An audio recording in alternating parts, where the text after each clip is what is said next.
no, shit. I messed up. Give me a minute. Gosh, dang. All right.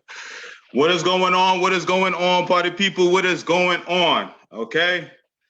I sorry about the the technical difficulties. It wouldn't be a show, it wouldn't be a week without it. Okay. So I know my boy over here who has been patiently waiting for 2 days now, you know what I'm saying, to come on and help me out and share this knowledge with you guys.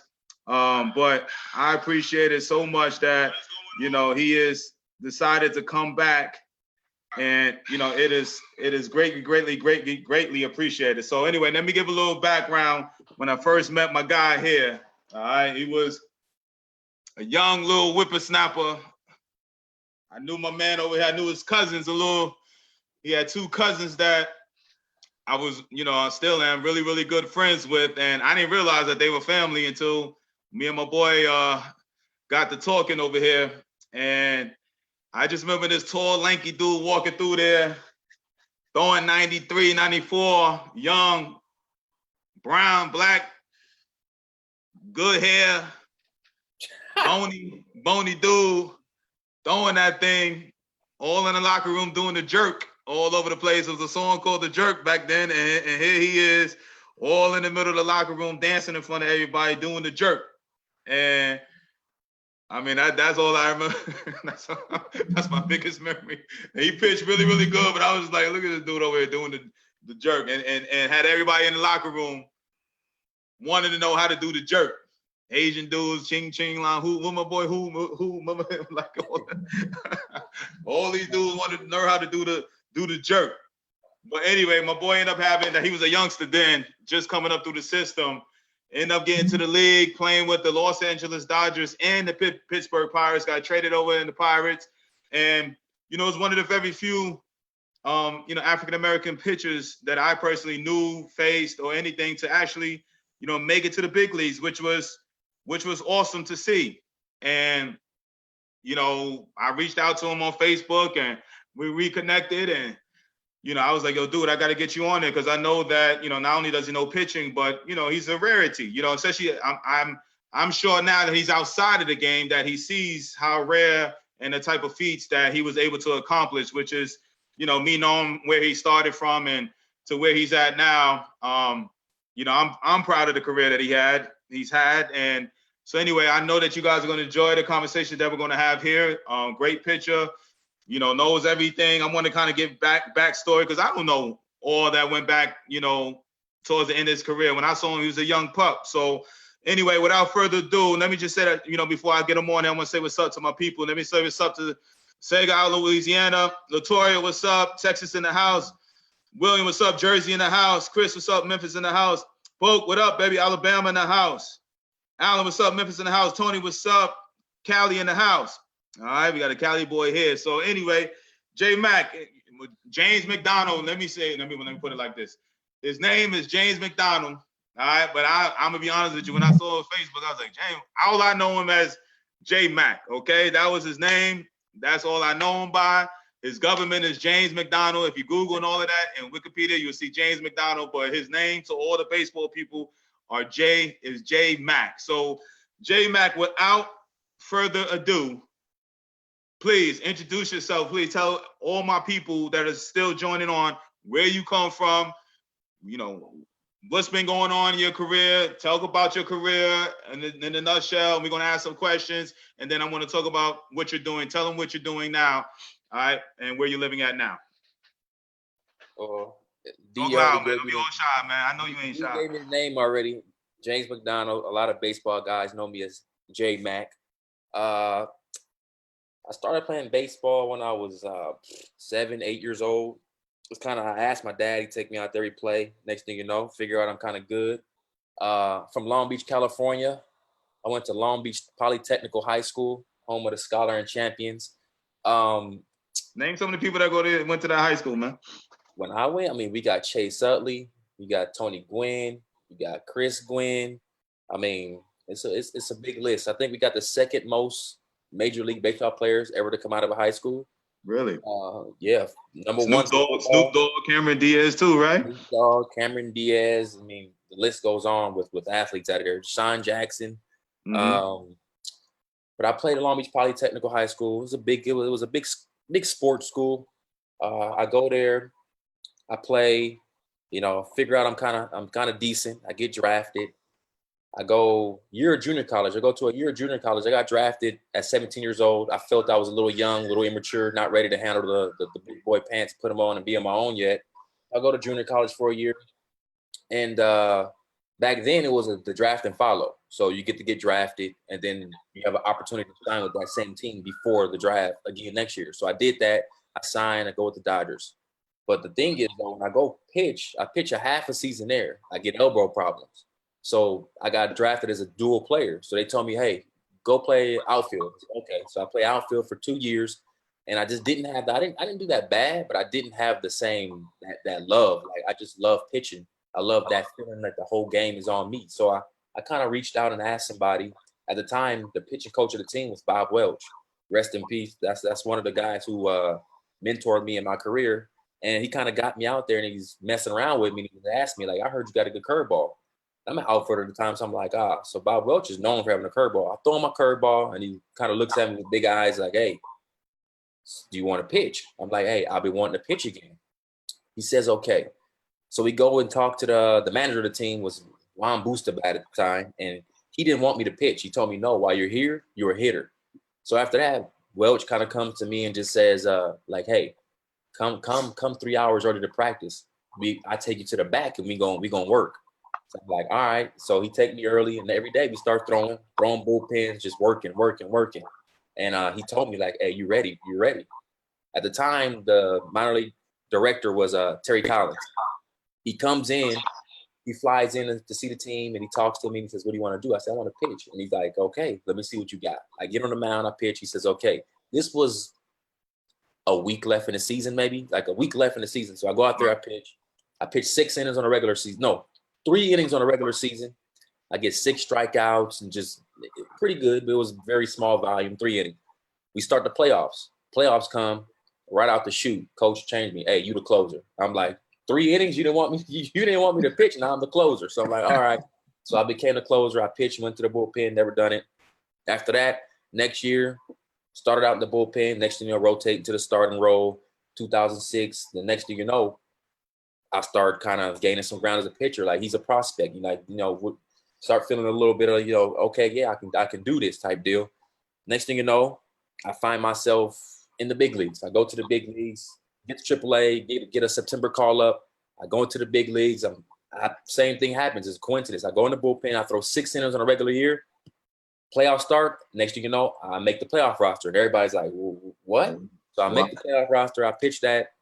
Next year, start the season in the big leagues. I played pretty much a lot of that year in the big leagues. I get sent down. That was the team that we were on. So I get sent down. And they tell me, if you want to get out of here, you need to learn how to pitch. So I go down there, and that's when I'm playing on you guys' team. And I kind of go down there, and I'm like, kind of lost at that moment, just not knowing what to think. Like, man, what do I do? I don't know what to even do. So kind of realistically, on that team, nobody really reached out and said anything. And coincidental, you and Randolph were 2 guys who kind of gravitated towards me and kind of said, hey, come live with us. So I remember being in Albuquerque, driving to you guys' house, living with you guys, and you guys kind of steering me in the right direction, kind of, hey, you do this, get your mind right, whatever it is. And next thing I'm locked back in. I get back to the big leagues, and from there, I never went back to the minor leagues. I stayed in the big leagues. I get traded in 2010, go to the Pirates, and I really enjoyed my time there. Played, had a great time. After that, became a free agent. After the free agent year, I'm playing my last year. I'm playing with the Cubs, and I'm throwing. And I started feeling like, how can I say it? The mental pressure side of the game. I really start feeling the mental pressure. I'm all over the place. Next thing I'm not feeling the right. Ball is going everywhere. I'm not knowing what's going on. Next thing I catch myself having the yips. I can't throw a ball nowhere. I mean, I'm throwing. It's coming out the same, but it's all over the place. I'm like, man, I don't know what's going on. So I spent that summer just really struggling. I'm like, hey, I can't do this. I can't. So I mean, I kept going. I kept trying to figure it out. Really didn't figure it out. I had a teammate who was out here, Scott Over. He played in that same team. You knew him. Mm-hmm. So he reaches out and asks me if I want to do a little travel ball. So I get into the travel ball, start that up. We got a little travel ball teams out here, 2 teams. I coach 2. He has, probably, I don't know, 10 teams in the organization. So I've been doing that. And while I was doing that, these kids kind of put in a lot of perspective for me about things in the game that I overlooked and I overshadowed. I didn't really realize how important they were throwing and I was playing. So kind of going back, next thing you know, I started enjoying myself because for a while I kind of outcasted myself in baseball because I was like, I didn't like how I went out. So I outcasted myself. I didn't want to watch it on TV. I didn't want to be around it. So I got around them and it kind of put some life back into me, start coaching, doing all this. Next thing you know, I kind of start playing catch with some of these kids and poof, like, hey, I can throw the ball again. Everything is all good. And everything took off from there. But it all started really realistically with those kids, just kind of being around them, coaching them and getting that passion. And sometimes when I see them on the mound doing certain things and I picture myself and I'm like, man, I missed this game. And next thing you know, I'm just playing catch, whatever, and I'm good again. But now I'm sitting here coaching these boys, doing that kind of thing and just helping them trying to be the best players they possibly can be. Wow, man, that's a lot. We gonna go back to, I didn't know all of this stuff, man. So I got a bunch of questions, but I want to give an overview to the parents, and I'm gonna go back to the beginning. For overview, what he is saying, that he got drafted at 17, and we're gonna talk about this as a draft and follow, which they don't do this no more, but essentially he got drafted and he didn't feel like he was ready. But back in those days, the Dodgers, essentially drafted him and had the rights to him for 1 full year. So he went to junior college, another junior college guy. Of course, I keep bringing these junior college guys on. Another guy that made it to the big leagues out of junior college. But again, they had the rights to him. He felt a year later he was ready to go, but he wasn't really a pitcher. It sounds like he was more of a hitter than a pitcher. I didn't know that neither. And he got to the point where he, basically went to the side and was like, listen, I'm hitting okay, but I also like pitching. And got to the coach was like, well, let me see what you got. He went out there, pitched, realized real fast that, he liked pitching. And the coach who didn't really believe in him needed him. He went out there and did what he had to do. The next year, he became a pitcher and made himself into a prospect as a pitcher. And then not only made himself to a prospect, but then got called up and made it to the big leagues as a pitcher. Got drafted as a position player, J-Mac? Did you get drafted as a pitcher? It was both. It was like a pitcher / position player. All right. Wow. So, so dual threat. And so pitching kind of, he enjoyed it, makes it to the big leagues, scuffles for, made a playoff roster, which is huge as a rookie. Scuffles a little bit like we all do, gets sent down. That's when I ran into him. Me and Stevie Randolph, who are both veterans who have had the ups and downs. So we were in AAA together and basically had 2 veterans in his ear, just telling him like, hey, the mistakes that he doesn't need to make, how to take this approach of being sent down.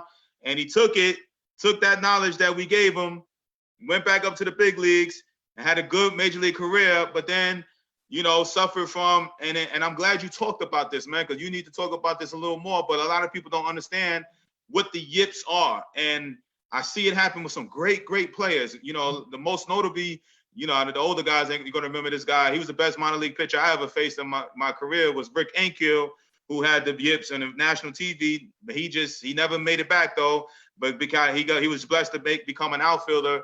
But, I want to talk more about that, but he had the yips, retired, started working with kids and found the love again. His story is just like mine. I didn't touch the ball. I didn't want to watch it on TV, and that happens to a lot of guys. So you gave so much knowledge, man. I'm going to go back, though, and we're going to just keep hitting these points because I think they're so great. And parents, listen to this man, ask the questions, and I'm going to go back to what he said. So let's go back to this draft and follow, Tom, all right, and talk about the junior college, in the recruiting process, because I talk about this all the time with the parents. They think they got to go so big D1 to get the opportunity. And you're like, again, the 10th, 12th player that I brought on here, friend of mine player that has gone. I think out of 10 players that's been on here, at least 8 of them have gone on and played junior college ball. So here it is, another one. I don't know these things until you tell me.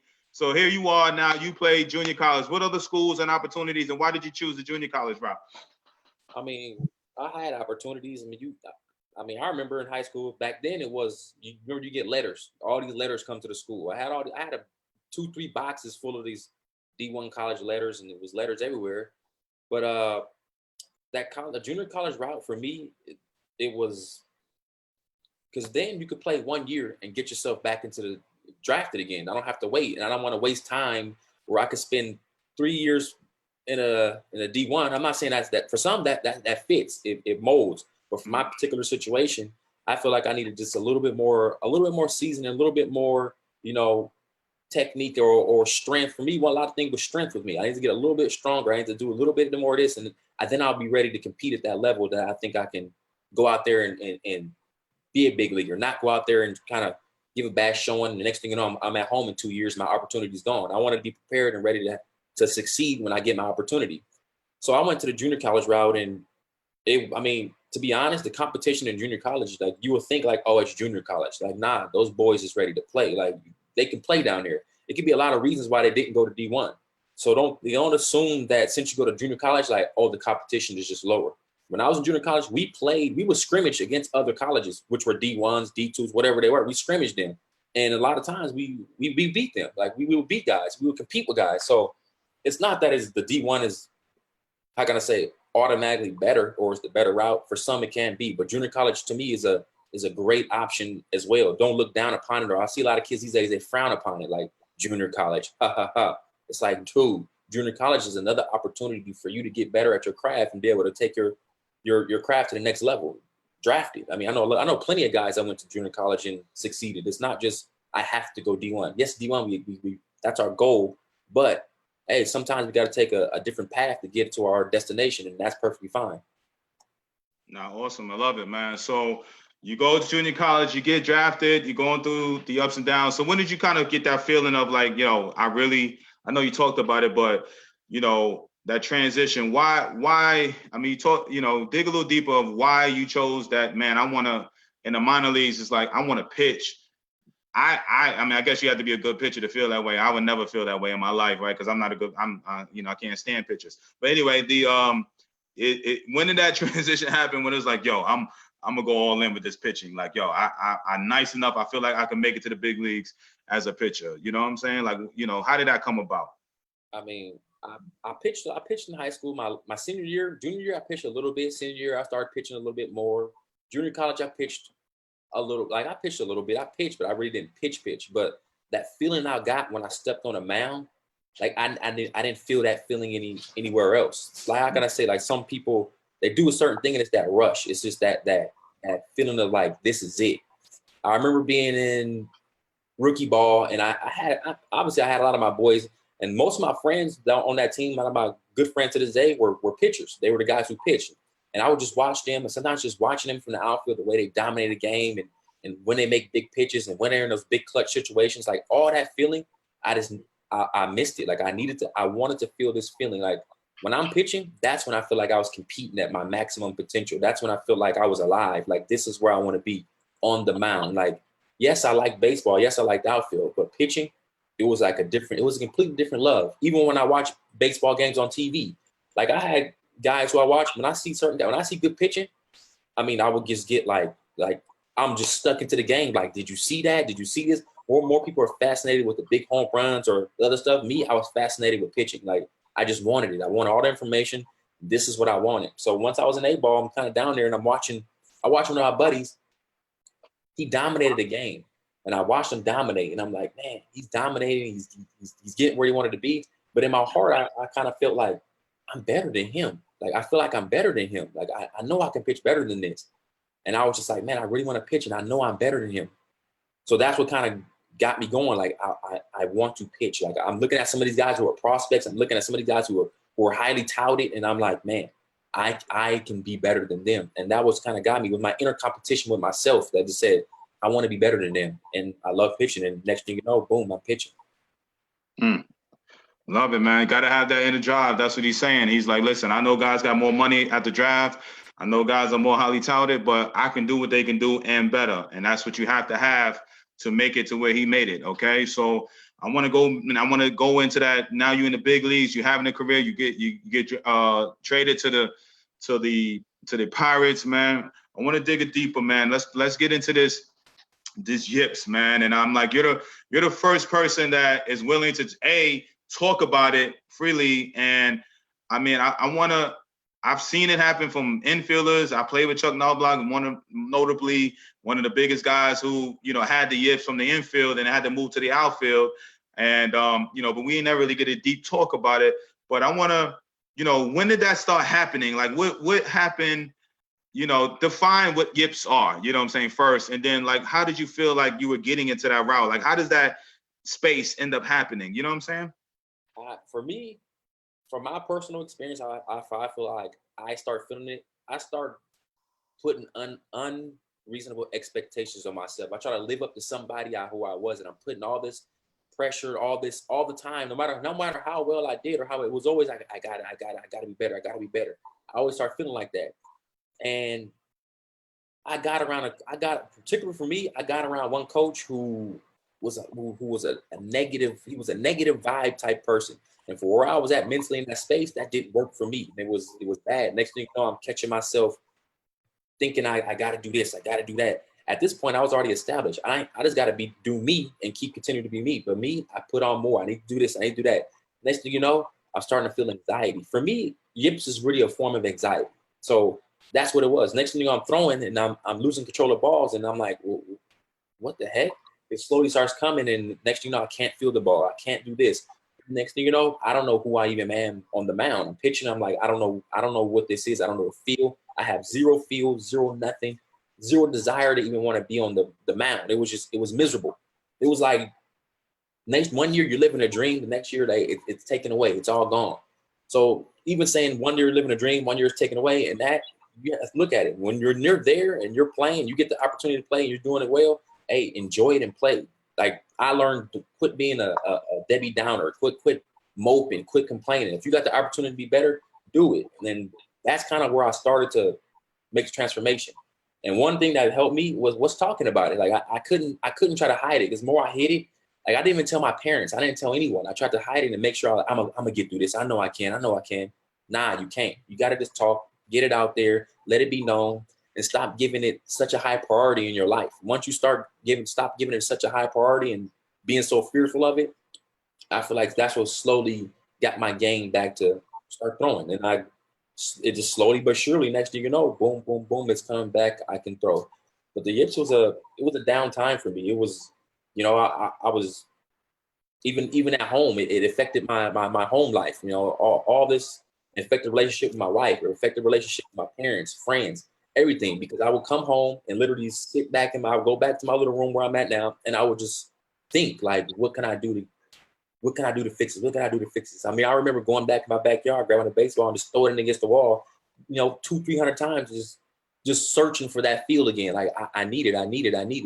And it was difficult, but I kept pushing through. And finally, that's when I said, you know what, it's overwhelming my life, and it's not healthy for me right now to be doing this. That's when I take the route.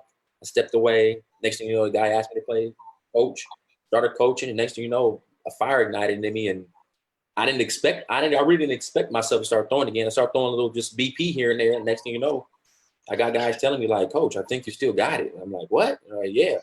And I'm throwing again. So it was a battle. It was a battle I'm willing to fight. And now I feel like I got the knowledge and I can help the next guy who goes through it. And I ran across a couple that I could see little signs of it, and I can help them click out of it, get out of that before they get into that dark zone. But yeah, having the yips was miserable. I ain't gonna lie. It was probably the worst two years of my life, maybe.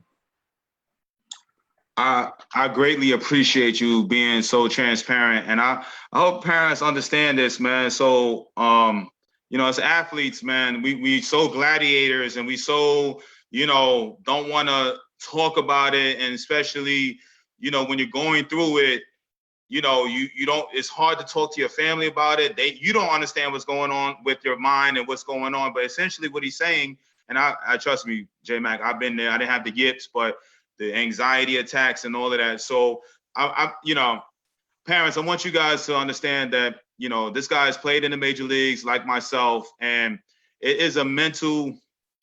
That's why it's so important at a young age to get the mental side so down packed, because you would think that everybody in the major leagues is mentally strong, and they are to get there.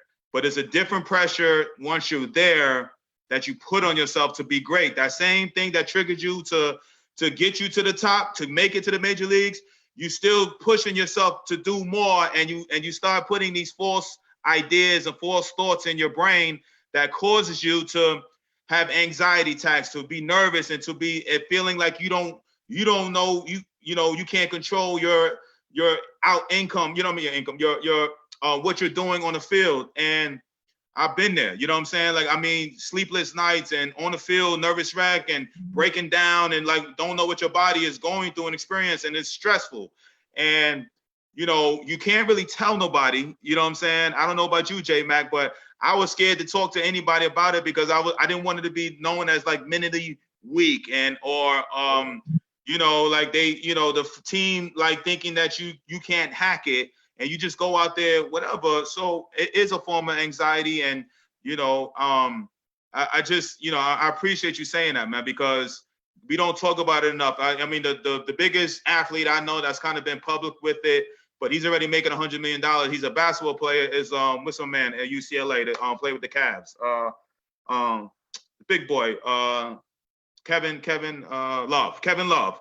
All right, you know, he was a big guy talking about the anxiety and how, you know, here it is, an established NBA player. He, you know, he don't have the yips, but he was like having shortness of breath, and to the point where he couldn't catch his breath. He couldn't understand. He ended up missing half the year because of it, and then he became public with it. Brandon Marshall's another guy. But mental health is a big part of this, you know, equation. And, you know, so J-Mac, I appreciate you speaking on that. And it's funny, like it took him to get outside of the game to realize, all right, I need help with this. I've been there too, brother. I sat down. I talked about this the other day. I sat down with somebody well into the middle of my career, and I just had to like be counseled, you know what I'm saying? Because the pressures get to you. And so there's nothing wrong with that. I appreciate you saying that, man. And you know, anyway, we and I'm glad you're helping out with kids, not, you know, making sure that mental game is on point. I got it right, J Mac, or what? Yeah, that's it. All right. Well, listen, man. One of the things I know that you talked about, when you have that coach that's always negative and putting added pressure, it's hard to play already, you know what I'm saying, to stay in the major leagues and all of that. But, you know, talk about the importance of a mentor / coach, you know, how important it is to have a positive mentor and coach in a young kid, or, you know, obviously a major league career. You know, just talk about that, how important that is. I mean, for me, I feel like it was a game changer because I was pitching. Yeah, I had coaches and they taught me stuff. But I remember getting to 2007, I had a particular pitching coach, Charlie Huff. To this day, we talk, and whatever it may be, I can help him. I mean, he was the Dodgers, I was the Pirates. When I was with them, I would still contact this guy and tell me. And he would talk to me about my outings. I seen this, I seen that, and he would always help me. But when I got in 2007 with that guy, he was different. Like, he really clicked for me. He really, really, really worked for me and how he approached me. And when I say negative, now don't get me wrong, like, he wasn't just a pure positive guy, and I needed that. Like, when I was bad, he let me know I was bad. He let me know when I didn't do things right on the field. He let me know that's how he gained my respect. But when I did things well, he also let me know I did things well. He knew how to talk to me. He knew how to speak to me. He knew how to get through to me. Some coaches, they didn't know how to break my shell. They didn't know how to get to me. They didn't know how to communicate with me. So I feel like there's a coach out there for everybody that knows that kid better than anybody, and he can get the best out of him. And that guy, particularly for me, got the best out of me. And that was a guy who I put in my back pocket. No matter what level I played in, no matter where I was at, he was a guy who I contacted and talked to. And the Dodgers eventually knew that, because I remember it was a point at the Dodgers when I was with them in the big leagues, and I struggled for like, I don't know, about a month. They sent me on, especially just said, we want you to go all the way back down to A-ball, to go to Charlie Huff to get you back right, to get you locked back in. So they knew. They sent me all the way back there, down there to him. And voila, like, this guy knows me. He gets on the mound, adjusts a couple of things. adjust me up top a little bit mentally, and next thing you know, boom, I'm back on track, and I'm back in the big leagues doing my thing. But yeah, you need to find that coach or that guy that is going to be there for you, support you, whether you bad, whether you're doing good. But his ultimate goal is to make you better, to try to develop you the best you can, and teach you pretty much like being a solid person as well. It's not just about baseball, solid person. He taught me everything there was in life, if it was husband advice, like what to do on the baseball field, what to do on and off the field. And this is coming from a lot of, this guy has a lot of years in the big leagues. So he was teaching me all the things I needed to learn before I even step foot there. And just having him in my corner and the valuable, talks we had and the lessons that he taught me, they were invaluable having a coach like that in my corner. Yeah, you made it all the way to the big leagues, and you talk about negative coaches in the big leagues, and you talked about Charlie Huff, who pitched, I don't know, 20, 25 years knuckleballer Charlie Huff. I remember Charlie Huff growing up watching him, man. But can you give me approximately a number of coaches, an estimation that really, was in your corner, that you could always just think back and think real positive, like, man, this coach, meant a lot to me. Can you give me a real quickly, like an estimation,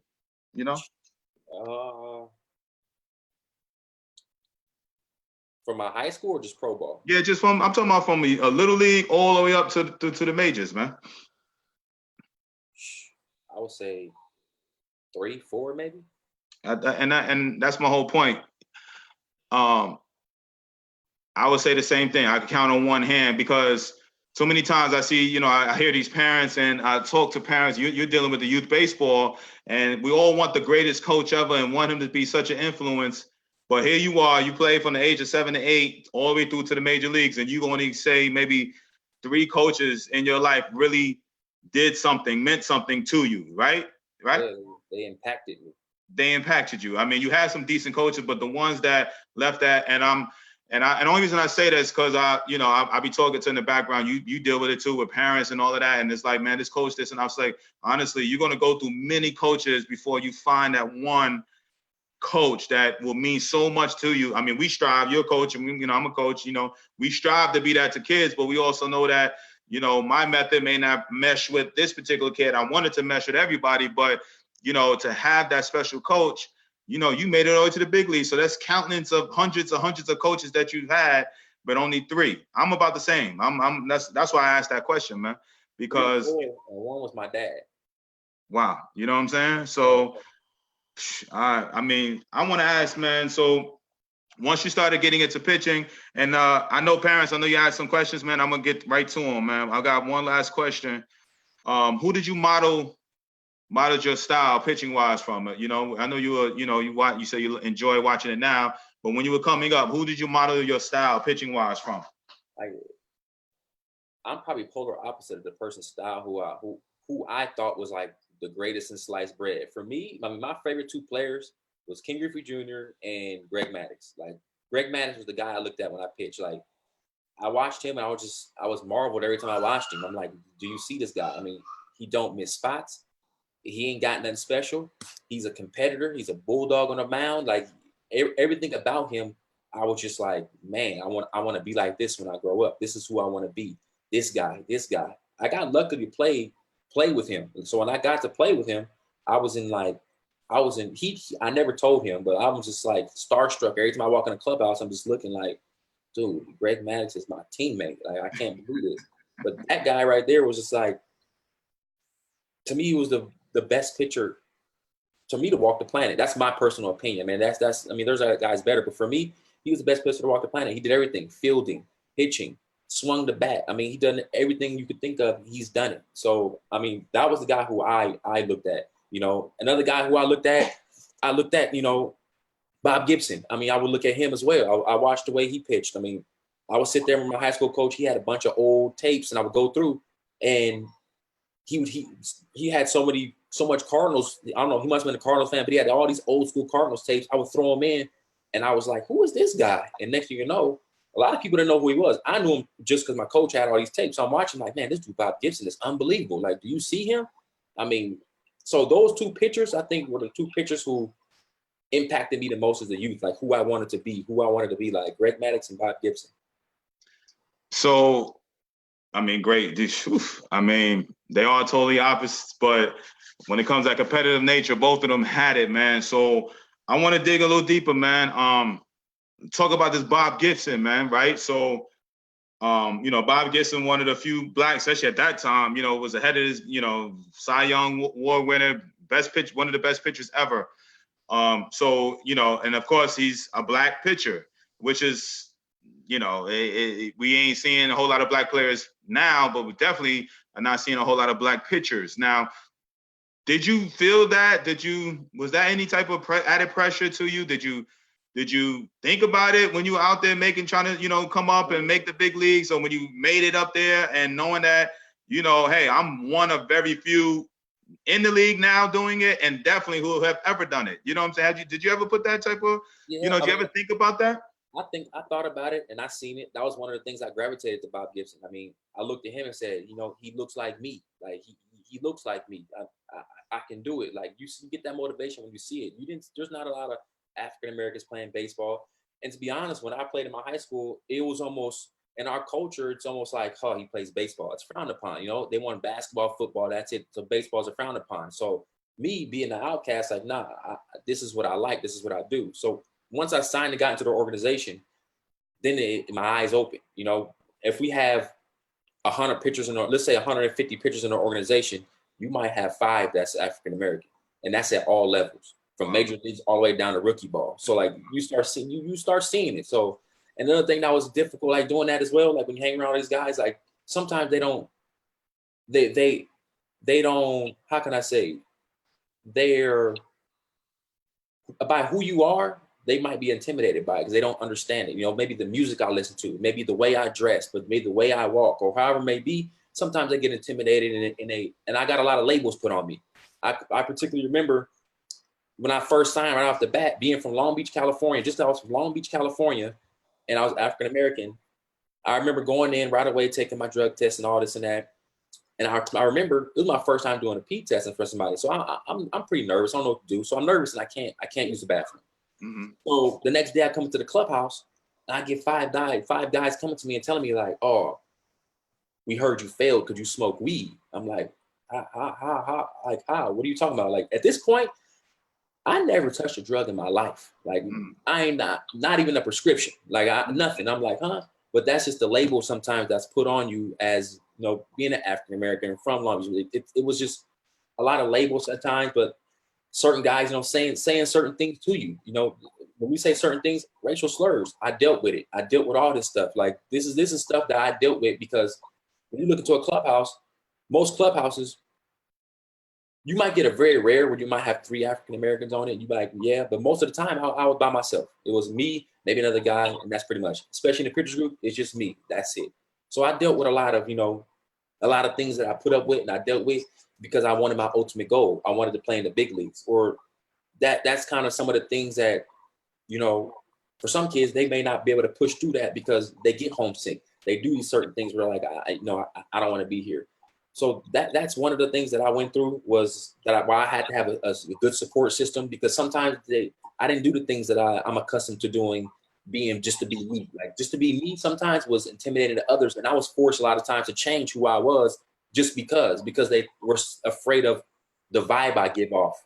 But it's like, hey, it's not the vibe I get off. Like, get to know who I am before we start, judging the way my hair is cut, or what sweater I got on, or what shoes I wear, or what music I listen to. But a lot of these things is stuff that I did face. Like, hey, you can't wear those kind of sweaters no more.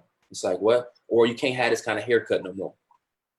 Okay, but I'm looking at 5 other guys in the clubhouse with the same cut, nothing said. So like, yes, you went through stuff like this. So that's when I really tried to have to say, what do I want? Being in major leagues? Yes, I do. So of course, okay, I cleaned myself up and did these certain things that needed to be done. Would I do it any other way? I probably would have and said, hey, let me be more myself, because I think I would have felt more comfortable in my skin, and maybe I wouldn't have gone through certain things where I'm feeling anxiety. I got to be somebody else. I got to be that. That's one thing I think in baseball that is difficult for some African-American players coming in, is they feel like they can't be themselves. They can't listen to the music on it. They can't, enjoy whether it be their food. It's you get the food you like is made fun of, like whatever it may be. Little pokes you always hear all the time is where you start to get homesick. And where I truly learned this was when I went to go play Winter League. So when I went to Dominican to go play Winter League, now I see how us American players treated some of the Latin players that came in. To me, it was unfairly. You talked about them. You didn't let them listen to the music or made them force them to talk English, whatever it may be. You didn't make them feel comfortable. Like they come from a situation where, hey, they're living at home. They're coming here. So when I went to Dominican, my eyes were I was blown away because I went there and they welcomed me with open arms. Anything and everything I needed, they were there. They made me feel ultimately comfortable. And that's when I started thinking like, man, I wish it was like that. And back at home in the American clubhouses was the same. It's you feel welcome. As soon as you come in, I feel like these are my brothers. They ask me, did I need food? They take me to their house. They take me to their resort. Anything I needed, they accepted me. But I kind of started thinking of some of those things like, man, I wish it was more like this. I feel like there's a lot of players that probably went farther. I'm not saying they went to the big leagues, but they probably gave themselves a better opportunity if they felt this vibe when they come in. You feel comfortable. You feel comfortable to be walking your own skin and be you when you're there. But I would say being an African American pitcher, sometimes a lot of times being the only guy on the team, it's difficult. It's hard, but it's like, what do I want? I want to play in the major leagues. I want to play baseball. So you stick through it. You get tough skin and you stick through it. But at times it was difficult. That's why, like I said, it's good to have a good support system. And I also have guys on the teams that understand you, older guys too, like you and Randolph. Like you guys talked to me and took me in and made me feel comfortable or let me know like, hey, it's possible, whatever it may be to pick me up and make me feel all right about the situation. So, I mean, being the only African American a lot of times, it's difficult. And one guy who was big on me and I always remember Edwin Jackson. I saw him, he was just like me. And when I got drafted, he was 19 in the big leagues already. Right. So I was 18, he was 19 in the big leagues. This is a guy the first big leaguer who gave me the first pair of spikes. That's important as an answer. Like, hey, here goes some spikes, or here go a glove. And from there, he always took care of me. No matter where I was, he always called me. Hey, how you doing? This and that, whatever it may be. And to this day, he still calls me, asks me how the kids doing and all that. I mean, you just got to find people that support you and are there for you. And when I say that, it doesn't matter about their color, because I had guys who were, not African American who I talked to and I spoke to and they understood and they held me down. And to this day, they're still my great friends. And they saw the differences. They saw these things, but a support system is going to pull you through majority of the time. Once you go through things, like your family, your good friends, and just a nice support system, you'll be all right.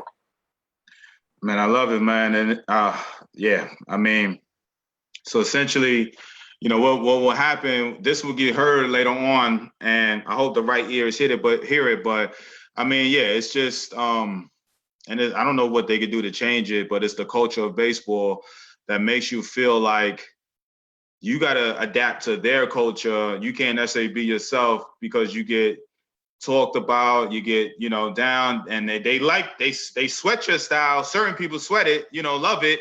But then other main people that whatever, they get intimidated and everything by it.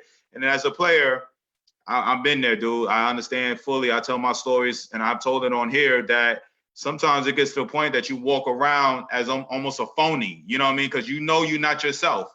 You know that you ain't going to say the things that you want to, and you're not going to be disrespectful, but you know that you don't want to be labeled. You don't want to be, so you fit into this mold. And I know, like, I mean, it's many of times I used to just be like, you walk home, I'm like, yo, why you even say this? Like, yo, why you even act like this? Because you wouldn't act like this. This is the biggest lie you're living. And that hurts, man. You know what I'm saying? That hurts you inside, don't it? Oh, yeah. Like, where you can't be you can't be who you are and just wake up every day and like, this is me. That's kind of how I felt at points. It was points in my career when, I had personal coaches grab me, or a guy fly in, minor league director, grab me and take me to the side and literally tell me this stuff. Like, hey, you can't wear jeans like this, or you can't wear your hoodies like this. You can't do this. And I'm like, what? And I asked why, and there was no explanation. And it was like, all right, I don't get it. But it is what it is. It's that's the way the game is going. And I think Major League Baseball, if they would hit it from the bottom of the map and figure out what's going on, why don't they want to play baseball? Because it's a culture where it's this way or no way. It's not where they can go in and be themselves, or they can go in and play how they want to play. for instance, I take an athlete, for example, Puig, like the way Puig comes in and plays, rubs off on you the wrong way. But Puig is Puig. That's truly who he is. That's the type of player he is. And what do people do? He's this. He's that. He's this. Nah, that's just the passion what he plays with.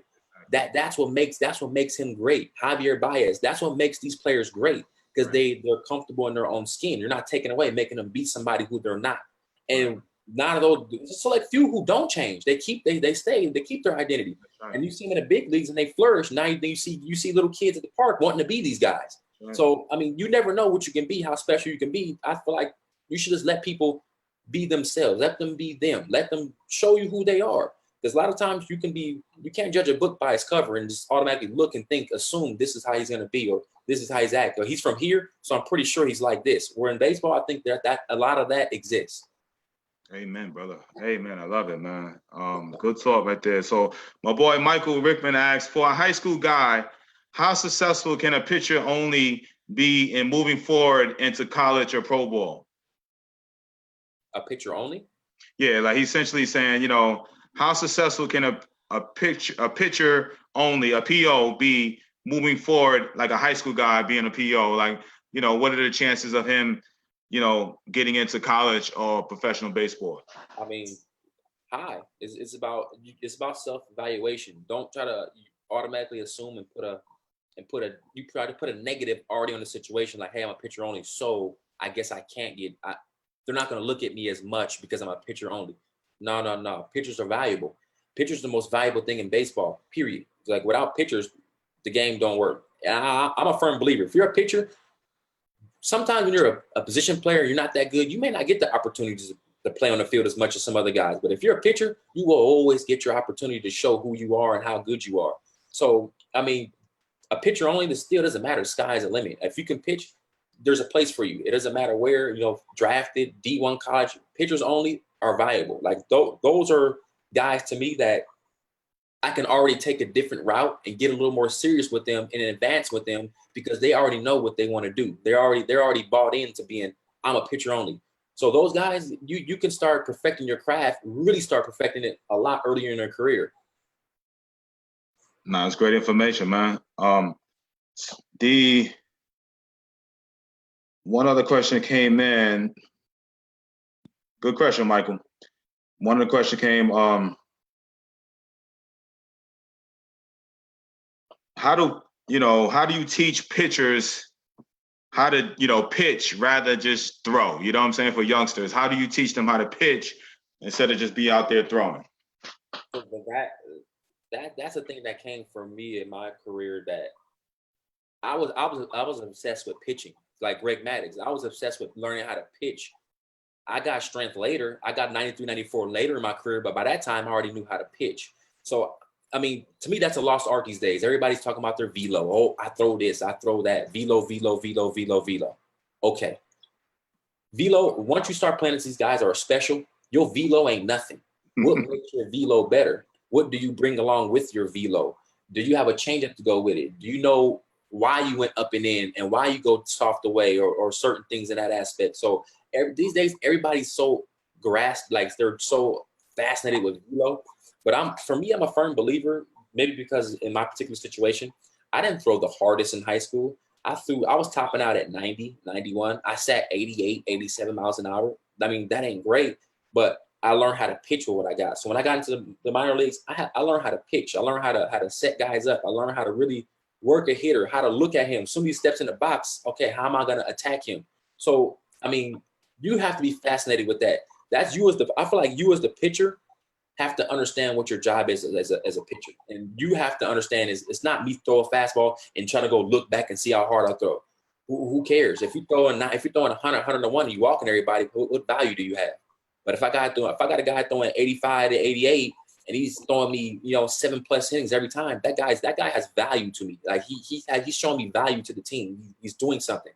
So, I mean, I feel like if you're a young pitcher, especially, learn how to pitch, learn how to repeat your delivery, learn how to throw 3 pitches for a strike.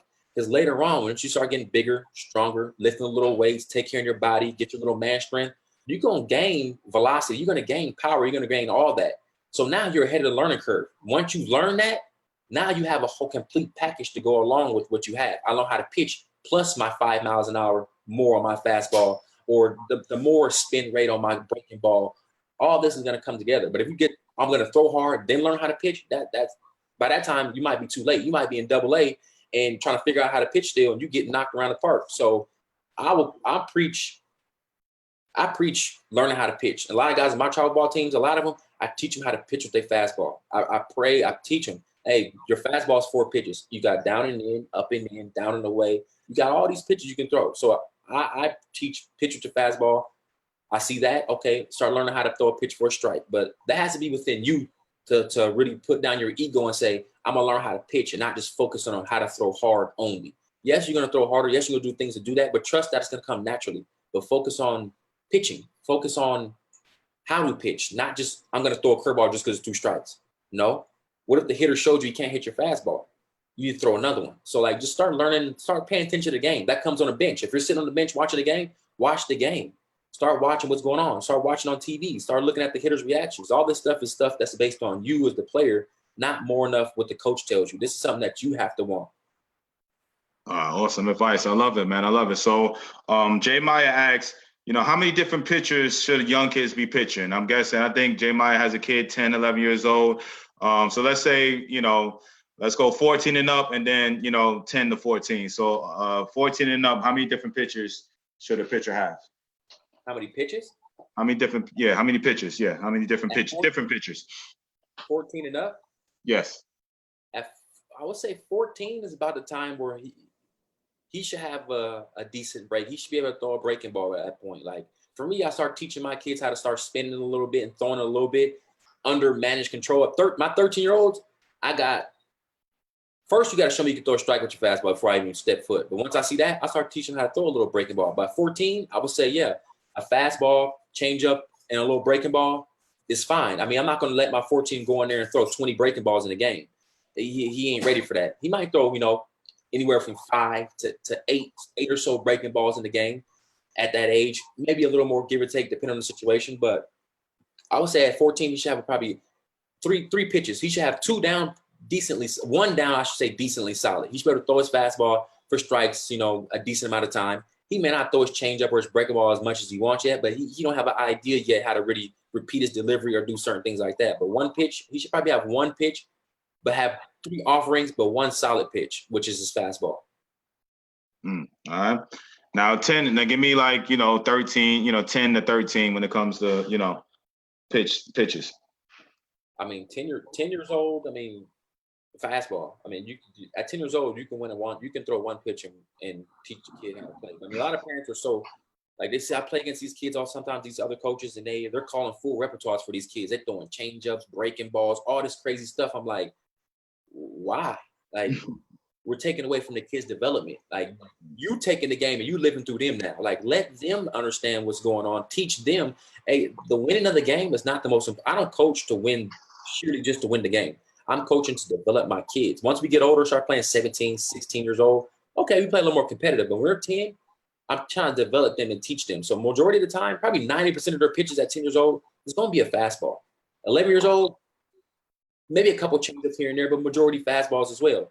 12, about the same. Like, majority pitches they throw are going to be fastballs, but start teaching them how to move their fastball around. Teach the catchers to go in and out. I feel like there's just a process to it where a lot of parents want to jump in and they want to see the big results at 10 years old. Like, it's not going to happen. Just be patient. Yes, he's going to have ups and downs. Like, that's part of a baseball career. There's ups and downs. There's valleys. There's peaks. But I'm a firm believer. Stick with what. If you're in a good situation and you're going through a little valley and the kid ain't going as well as you think he is, there's a process to it. Like, don't worry. Like, he'll be fine. Like, I see it too many times where I got a kid and I'm going through a process, and yeah, he's might be in a little valley, but I can see he's about to take off. He's about to click. And the parent might come and say, oh, little Johnny's not playing well, or this and that, and then they take the kid away. Then it's like, okay, now you have to take him somewhere else, and you have to reset everything he was doing, where it's like, I'm trying to teach him how to pitch with his fastball. Yes, he might get his head around a little bit, but once he figures out how important his fastball is, he's going to be good. So, like, at that age, fastball. Like, I preach fastball, fastball, fastball. I love it, man. So parents going once, going twice, going three times with these questions. So what I I mean, I love all the information, man. Oh man, I mean, you hit on a whole bunch of topics, man. I love the mental side. I love, just what you were talking about as far as the pitching, your stories, what I'm saying, that it helps being a black pitcher and the culture of the game. There's so much great information, man. So what I would love to do, man, I want you to kind of wrap this up, J Mac, if you could.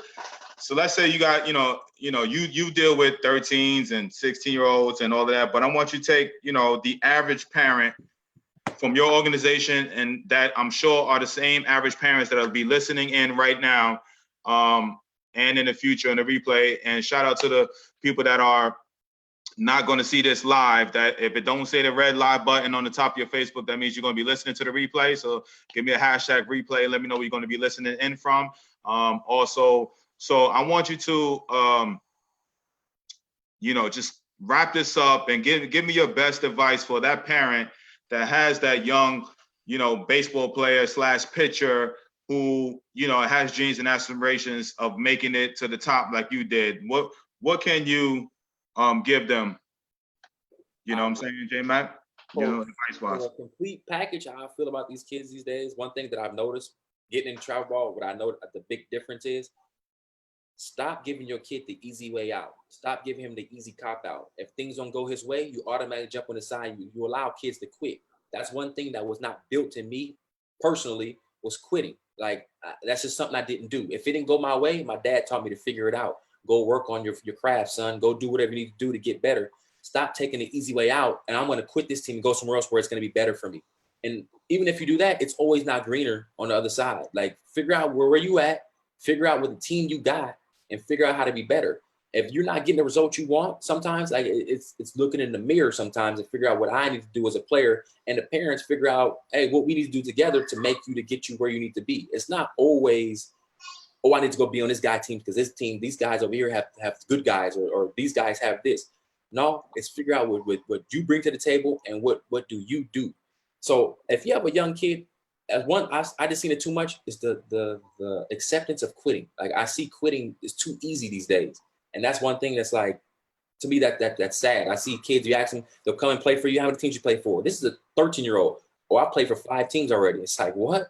5 teams? I ain't played for more than 5 teams my entire career. Like, period, from top to bottom. High school, 2 major league teams, 3 major league teams, and 1 travel ball team. Right. But you got a kid telling me he played for 5 teams already. I'm like, right. Dude, like, teach a little consistent. Teach the kids to figure out and work for what they want. Like, just work for it. What you get, whatever you get is what you earned. It's not, oh, whatever this, go tell this coach I need to play. No, if you want that spot, go work for it. Take it from somebody. Learn how to work and get what you want. Because I've seen too many guys go to Division I colleges, and I see it a lot now. They go to D1, and next thing you know, they back at home because they didn't go their way, because they got redshirted, or because they didn't play as much as they wanted. That's a part of it. This is a competitive sport. You don't play a sport that's fair. You play a sport that you earn with what you get. So I would tell the kid, take away the quitting aspect. It's not tolerated. It's not accepted. Quitting is not accepted, and that goes for even on the field. When they go and they play in travel ball, and you see them, basically quit on their team. Start holding your kids to a higher standard. Hold them accountable for their actions. Hold them, if they do something wrong, let them know they did wrong. Stop pointing the finger at everybody else like it's their fault. No, it's the kid's fault. If you're not getting recruited, or you're not starting on you're not starting shortstop, wherever it may be, hey, start learning how to you take it and you figure out what you need to do to get better. Because I see too many kids that can't go through adversity. They hit a little adversity and they're out. And baseball, as you see, I mean, you get to a point where just wanting to be good it's not enough. You have to be what do you want to be good for? How much work did you put in? Do you see all that? Because if you just kind of go through it and something comes hard, it's easy to quit. But when you put in so much time and so much effort, and it's more than just about you, then you have something to play for. You'll be all right. But stop allowing them to quit so easily. Great advice, dude. I love it, man. I love it, J Mac, man. Man, so we're gonna wrap this up. We went over that hour, man, right there. But I appreciate the information, man. You hit us on so many topics, man. man, you're gonna have me thinking, man, and trying to get you back on here to talk a little deeper about one more. I see one question that somebody had about it. Says, why do they have these pitch counts? Really think that it's hurting kids? Kids should be able to pitch 50 to 75 pitches every few days under 14. Putting limits on kids hurts them mentally. When you see that, you got a question before I got it. It says, if I heard due to technique, not number of pitches. Okay, so pitch counts. Pitch counts for me, it's important. Once you get to the older levels, okay, it's you're getting paid this money, you do what you do. But at a young age, pitch count is important. You got to take care of that young kid's body. For one, he's still growing. All his plates in his body and all his ligaments, all that stuff is still developing. He's still growing. He's got a lot going through. You may not see the effects with him now. If he throws 75 pitches, you won't find a big leaguer in the big leagues right now unless it's playoff time, throw 75 pitches and take 2 days off and throw 75 pitches again.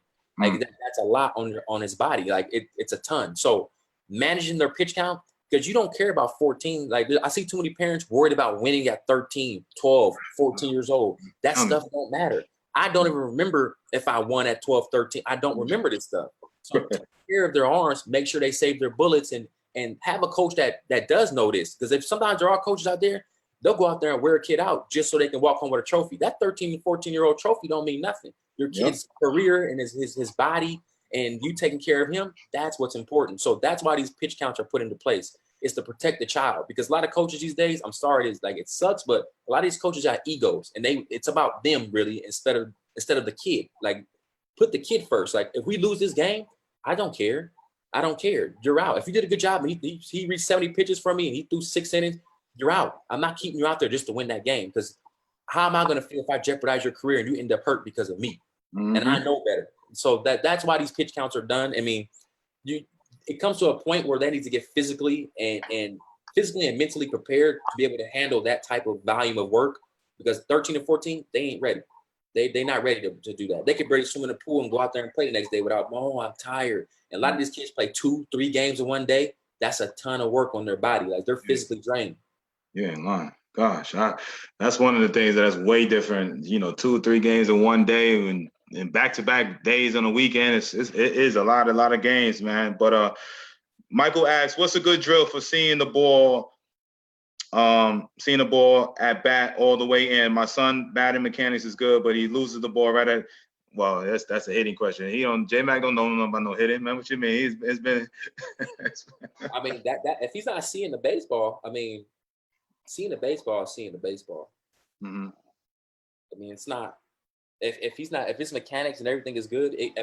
Ultimately, I'll probably have to see a swing and see what he's doing. It could be slightly his head is moving a little bit, or what. It could be anything that's causing that. So, like with that pitching, I could probably tell you right off the bat what he's doing before. But hitting, I would have to see. Like I would have to see his swing. How does his swing look? What is he doing?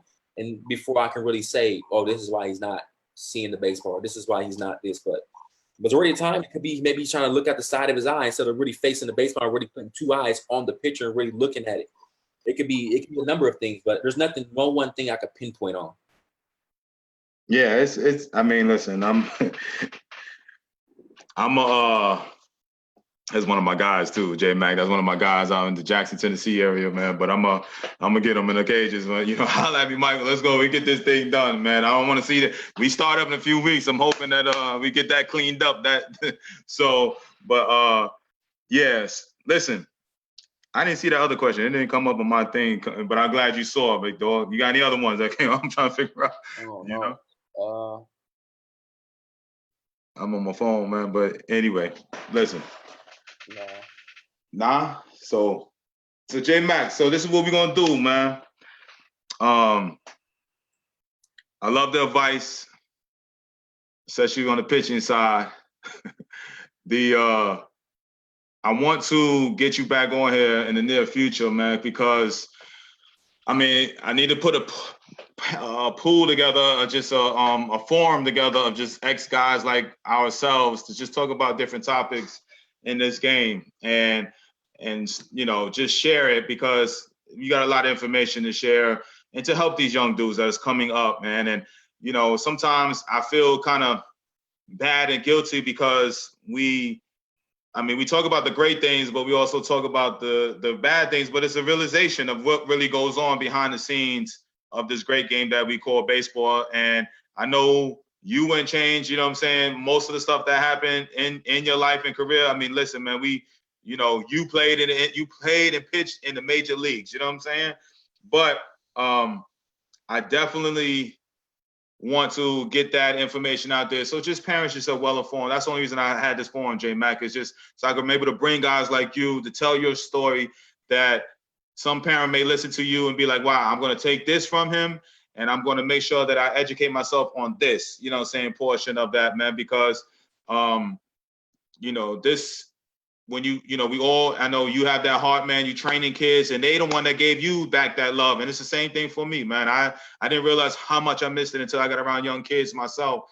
But that's why I've started this forum, because I want these parents to be well informed when it comes to, not just hitting and pitching, but the mental side, the recruiting side, all aspects that goes along with this great game of baseball, man. So I appreciate you helping share your stories, your knowledge of the game from youngsters to the major leagues. And I know my parents have gotten some great information, man. So J Mac, love you, my brother, man. I got to get you back on here. I'll be out that way this summer. We playing that Vanderbilt tournament. Are you going to Vandy? What day though? Which It's in June. I have to look at the exact dates, but it's a June. It's a tournament. With the 16? Maybe, yeah. Yeah. Is it June? It's the 16, right? The Music City Showdown. Is that what it is? Yeah. All right, we'll holler at me. I'll be out there with my 16-year-old team. So yeah, we get up with each other. Oh, I'm not. No doubt. Holler at me when you come out here, man. Huh? My 16. It's my 17. Oh damn. Okay. Well, you'll be out there. I'm only bringing my 16s out there. So, but we definitely need to get up though. You be out there, so I'll be out there too. So that's the beauty of this too, man. We get to connect. Last year I ran into a couple dudes out there too, man. So but anyway, love you, my guy. Any parting words before we get up out of here? With name your Twitter handling, any questions that parents may, how can they reach J Mac? I mean, if they want to reach me, just Facebook, honestly. Like, I ain't into my Twitter. I ain't been on my Twitter in probably, I don't know, 8 years. So I don't know the password no more. So I don't got none of that. If they got a question or something, they could just shoot me a message through Messenger on Facebook. But one thing I want to say for the players and the parents is stop being comfortable with your preference, because sometimes your preference may not be good enough to get where you need to be. Sometimes you got to get out of your preference in order to become that major leaguer. Because I got kids who I've had personally, I'll tell them something, but I prefer this. So you prefer batting 8th on your team, batting 150? Get out of your preference, because sometimes you need somebody else to come change your preference to make you somebody better. So trust your coach. He didn't, like, I'm not trying to toot my horn. I'm not trying to toot your horn. I'm not trying to toot none of these coaches' horns out here. But we did what we did for a reason.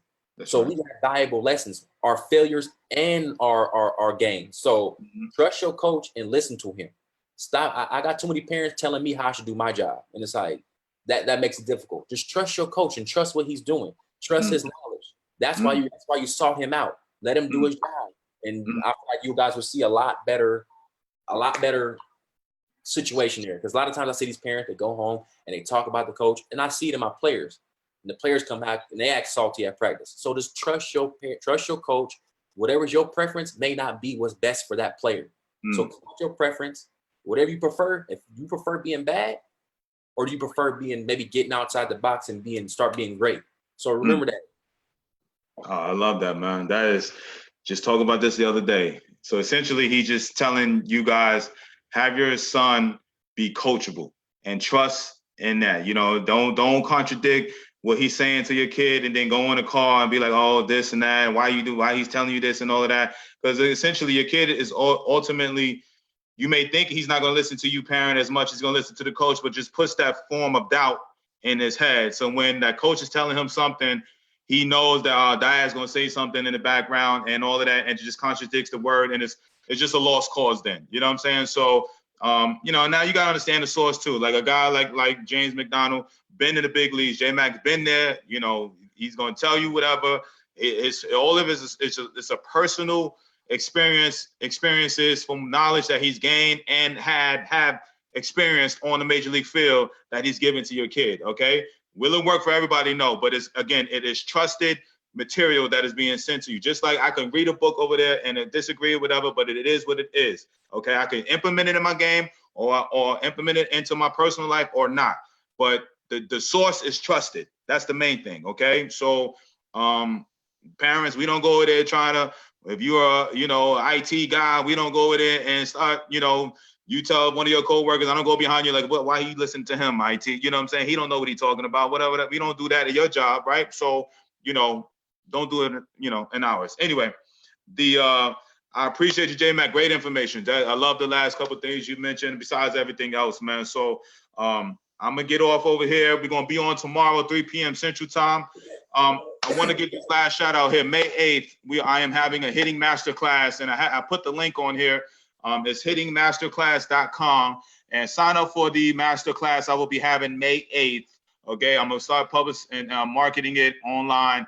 But May 8th, I'm having a great hitting class just for anybody that just want to get a little deeper, dig deeper on the hitting side. You know what I'm saying? I know always the views and everything always goes up when I talk hitting. J-Mac, I think you need to start doing that yourself. Go put your stuff out there pitching wise, man. I know you got a lot to share, man, and start your own thing, man. And we definitely I'll be there to help you, if you need it. So anyway, I'll be out there next week too. I'm Phoenix, man. I gotta give you a call. And so love you, man. Love you, J-Mac. Appreciate it, brother. Love you guys that are listening in. I will see y'all tomorrow, 3 p.m. Central Time. J-Mac, pleasure, my guy. Appreciate it, man. All right. Later, J-Mac. See you guys tomorrow, 3 p.m. Peace.